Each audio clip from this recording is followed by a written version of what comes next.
One suspect, with an extensive and violent criminal history, shoots at police in Minnesota, only to get released, steal a cop car, and start shooting at police all over again. I've lost my radio. Watch out, watch out, watch out. Around noon on March 16, 2020, officers were called to a Walmart in Brooklyn Park, Minnesota, to investigate some potential shoplifting, along with the purchase of a suspicious amount of ammo. From the surveillance footage, the suspect in question can be seen paying cash for an item in the electronics section of the store. However, it is worth noting that this individual has a criminal history of counterfeiting. In fact, at the time this video was recorded, he had just served a several-year-long sentence for counterfeiting. He was also charged with the illegal possession of a firearm and for possessing at least 6 grams of cocaine, heroin, and/or meth. After filling up his cart past the brim, the suspect walks himself to the self-checkout lane. Here, suspected accomplices can be seen. When the suspect walks out the door to leave, he is confronted by police, and the following scene unfolds. Down on the ground right now!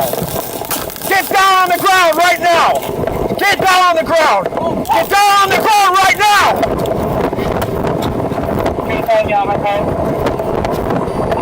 What's wrong? It's shooting!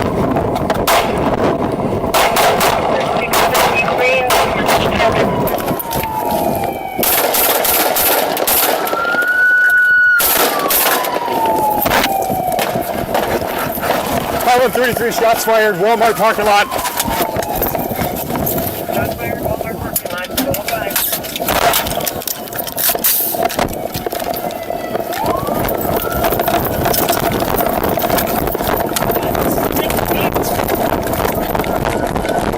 You okay, cut? Yeah, I'm good, I'm good.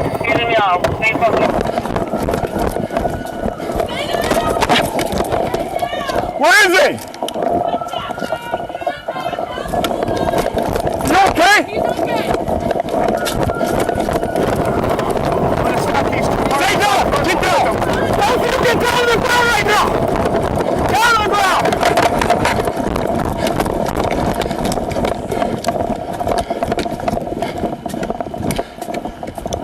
While one officer pursues the shooter, this officer orders the 2 suspected accomplices to get on the ground.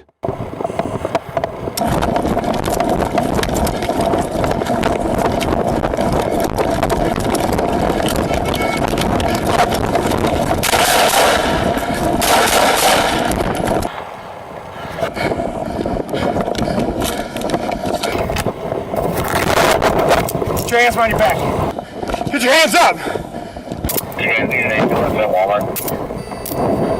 After the incident, the shooter was sent to the hospital to recover from his injuries, which were not fatal. No other injuries were reported. While court documentation for this incident is not readily available, news sources indicate that the shooter was charged with 2 counts of first-degree assault, particularly the use of deadly force against a peace officer, and 1 count of possession of ammunition or a firearm as a convicted felon. 2 additional charges were filed against the suspect months later for the same incident. He was charged with second-degree assault and first-degree robbery for pointing his gun at a woman in an alleged attempt to carjack her during the shooting. Take note of this dark form of foreshadowing. The sentencing results of this case have become moot after the suspect posted bail in April of the next year and would be involved in another incident with police. On May 19, 2021, the suspect was stopped during a routine traffic violation in Utah. At the time, he was traveling with a female in the passenger seat. The traffic violation eventually led to enough suspicion for the officer to conduct a search of the vehicle. The officer calls for more squads to arrive on scene. The officers are unaware that the suspect is out on bail for shooting at officers in Minnesota. So do you have any other idea? It's probably a low question. Based on the stories, other than that, well, that ID doesn't even look like her at all. Just so you know, he's consented to a search of the vehicle, okay? Is there anything illegal with the vehicle that you need to be aware of before we find it? No marijuana, methamphetamine, guns, bombs, heroin.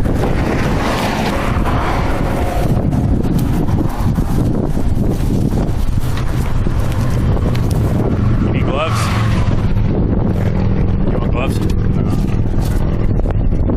During the search, the officer had the suspect sit in the passenger seat of his cruiser without handcuffing him. News sources indicate that 9 pounds of methamphetamines were found in the suspect's vehicle, along with a 9mm handgun. Got a meth pipe. You got gloves by chance, extra gloves? Yeah. Yeah, that's definitely not her. Not even a little bit. No. Why don't you just watch her? Yeah, I'll watch her. Stay there. Hey, he's taking your car. Hold.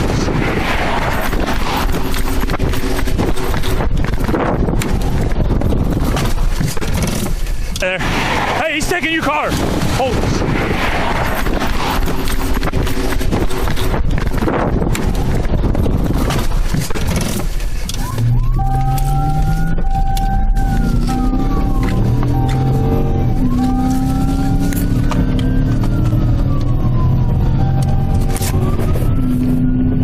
Ridgeville 569. I'm going to be going 1080 with a suspect.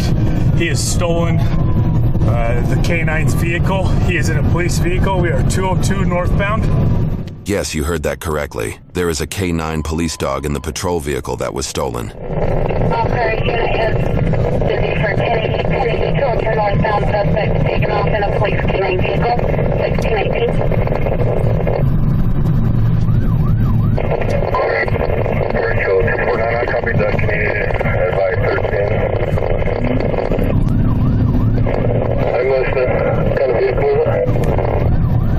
13. This is one Oscar. I believe it's one Oscar 9 or one Oscar 10's police unit. They're taking the 202 exit. Do I have permission to continue?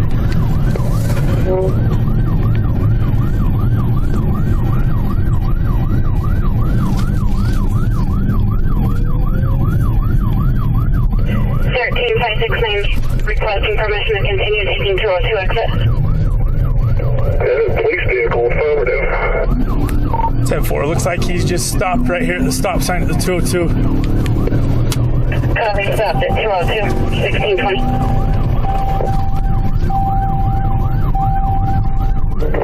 Rachel 334 out with him.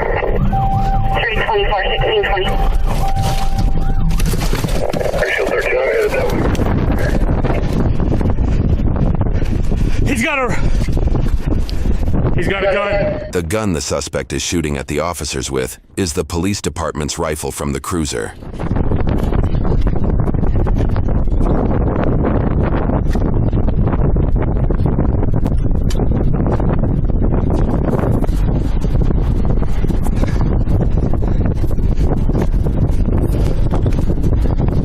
He's got his rifle. Oh, shit. Shot.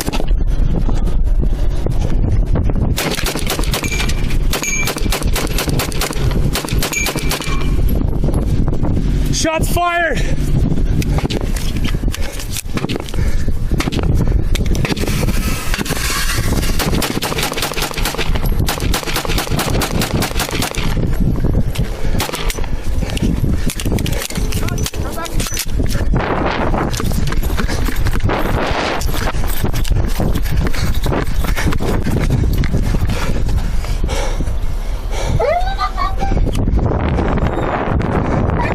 I've lost my radio. Watch out, watch out, watch out. We got cars coming up. Yeah. I don't have a radio. I'll get in your car.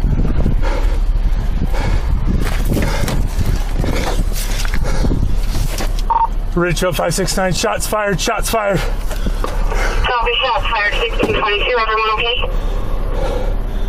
Affirm he's attempting to steal someone's vehicle. Go, go, go, go, go! The pedestrians pulling up to the scene discover a true nightmare. The shooter attempts to carjack their vehicle, walking right up to the passenger side window. Ridgeville 569, he's attempting to steal a civilian's vehicle right here. He has a county's rifle. Put the gun down! Drop the weapon!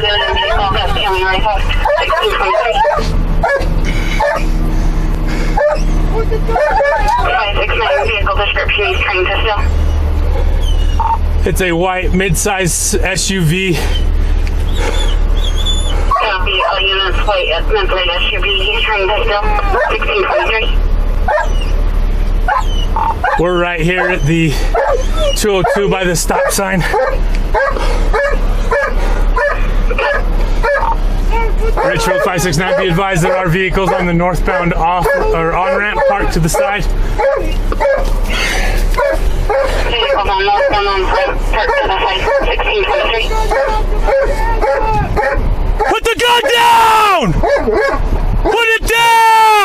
Reports indicate that a female driver, unaware of the situation, slowed down to see if the shooter needed help. The suspect reportedly pointed his rifle at her head and told them if they did not transport him, he would kill them. The driver's significant other made the decision to hit the barrel of the rifle away. The suspect would then pull the trigger and fire it into the center of the dashboard.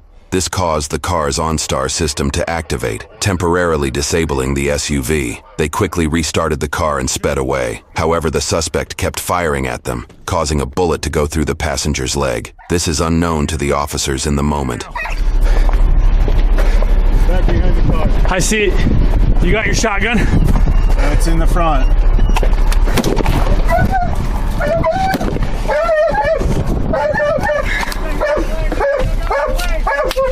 What's that? I think I hit his leg. Gotcha.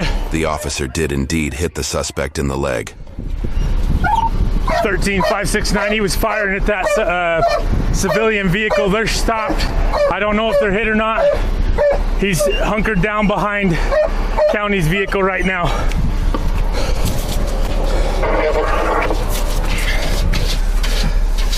I got movement back passenger side, driver's side, rear driver's side.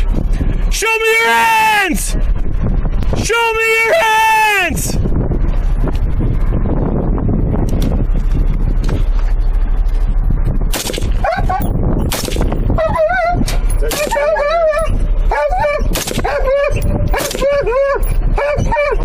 He's behind that tire.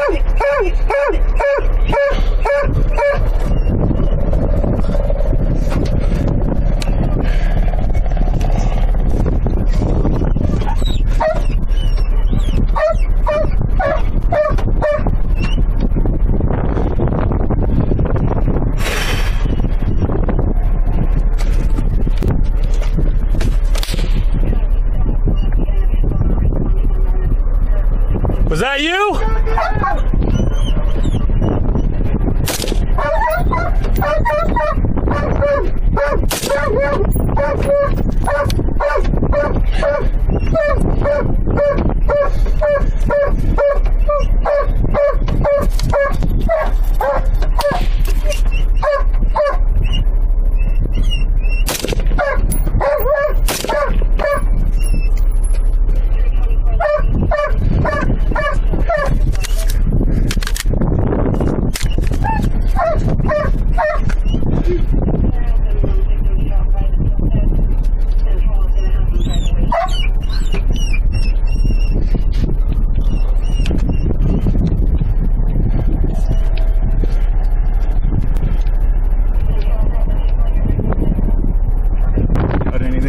I don't see any movement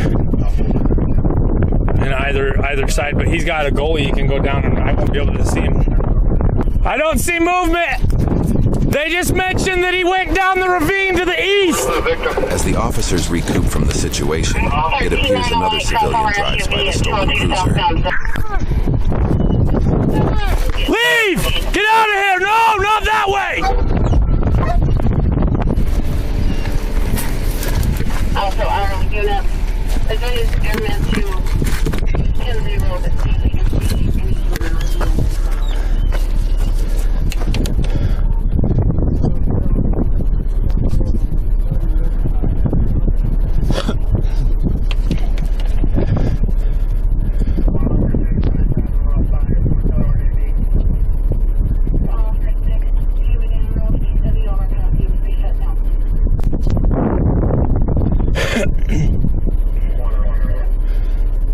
Time passes, and officers call in Utah's SWAT team equipped with an armored truck to approach the suspect. Reportedly, he was still able to run off to a nearby river, and a search was initiated. However, he was soon found and detained. There were no casualties during this incident. The passenger shot in the leg, and the suspect were both medically treated. For this incident, the suspect was charged with 4 counts of attempted aggravated murder, 2 counts of aggravated kidnapping and 1 count of aggravated robbery, 2 counts of theft, 2 counts of possession of a firearm by a restricted person, failing to respond to a police officer's command to stop, and altering the number or mark on a gun. His passenger was also charged with several crimes. For his crimes, he was sentenced to a 25-year prison sentence. In 25 years, he will be 60 years old. He was also ordered to serve an additional 5 years of supervised release. As of the time of publication, his case in Minnesota is still pending.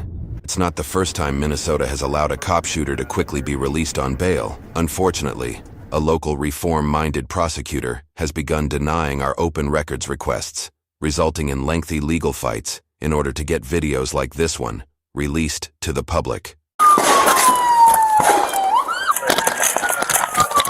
Please consider joining to become a member and support our efforts to promote transparency in government. No signage is visible to me. The video begins with a cordial conversation. The auditor confidently and casually greets the officer. After introducing himself, the officer objects to the auditor being in the station's backyard. The officer pauses, unable to identify any obvious warning signs, when questioned about signage identifying private land. This creates the framework for a traditional conflict between accountability and authority. While the officer tries to stand by protocol, the auditor pushes quietly, demonstrating that he is aware of his rights. This is where the foundation for what will turn into a verbal duel is laid. Despite not coming across as hostile, the cop is obviously uneasy having the video rolling. Boy, it's freezing.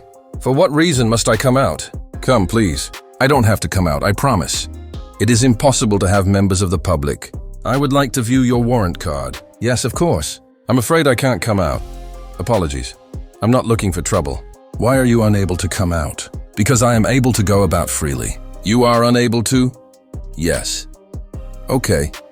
What shoulder number do you have then? 3794. All right. Edwards is your name too. Start with that. All right. Am I able to assist you? I'll be back. Just be patient with me. All right. All right. Why should I remain here? When you're not, I want you to go, right? I don't have to. That's a vehicle, you see. Let's simply take a brief stroll around the area as we attempt to be dropped off. The order respectfully declines to go outdoors, citing his implied right of access and freedom of movement. Instead of providing legal justification, the officer reiterates, adhering to the "because you can't" line. This instance reveals a significant flaw in many conflicts: authority without justification. The auditor maintains his position, demonstrating faith in his place. He repeatedly emphasizes that he is merely here for documentation and not trouble. However, the officer finds it difficult to defend his demand, which further strengthens the auditor's argument. Although the tension increases, viewers find a standoff much more captivating due to the composed delivery. Yes. After this, should we visit the KDA Kid Minister? Could. In Warsaws, crime scene investigation, or CSI, is used to combat rural crime. Yes. The police station is located just up the road from Kid Minister. Are you all okay? Thanks, that's good. Are you? Yes. Are you filming? Well, I am now. Are you? Yes. All right, no problem. You are free to do it as much as you wish in advance. Please come out of the nick, though, if I may. Why? Because the backyard is off limits to you. Why, since you are unable to? Private property is what it is. It belongs to the police. I don't see any signs indicating such. I'm asking you to do it right now, though. Would you please do me a great favor? Implied access rights. No favors can be done by me, no. Then, could you please follow me? No, please, could you identify? Yes, 21447. I'm not looking for trouble. I'm only playing around. It's okay. You simply cannot enter the backyard. Why? You can't. Is there an explanation for this? Since you are unable to, you intrude on private property. However, there is an implied right of access. As of right now, I have not hopped over any obstacles, in case I can't leave through the GoPro. Do you see that? Yes, it is evident, thank you. Will they drag me off now? I will not drag you away. Not quite yet. Not quite yet. Will someone pull me away? I'm not sure yet. What's wrong with my presence here? You are not permitted to enter the backyard. However, why? Because we occasionally don't want you to have access to certain personal vehicles and other items here. You shouldn't witness somebody getting... The officer now claims that the risk of identifying personal automobiles and officer safety are the issues at hand. While acknowledging this, the auditor maintains that filming does not equate to putting anyone in danger. This conversation demonstrates the conflict between public rights and private. The public has the right to record anything that is visible from locations with access, but police desire control over their surroundings. The auditor emphasizes that he hasn't climbed any barriers or trespassed. He exposes the flaws in the just, because method by refuting nebulous thinking with lucid logic. Viewers are now glued to the screen, anticipating whether the officer will escalate or back down. yes, we would want to keep it that way for our own protection. I'm not looking for trouble. I don't know that, so I won't do that, will I? Correct. Otherwise, anyone might enter and exit, which is something we do not want. I'm not here to put anyone in danger. I'm only here to have faith in the camera. It's just that. It's okay. However, I just happened to see you back there as well. Yes. That's where all the private vehicles are occasionally, isn't it? Is it not possible to film them? Not in here, please. Please don't record them. Oh, and is this Birmingham? No, you're in Worcester, I see. Are you supposed to be in Birmingham, I wonder? Are you attempting to reach that location? Merely taking a brief stroll. All right. No, Worcester is where you are. All right. Isn't this a city? Isn't this a city?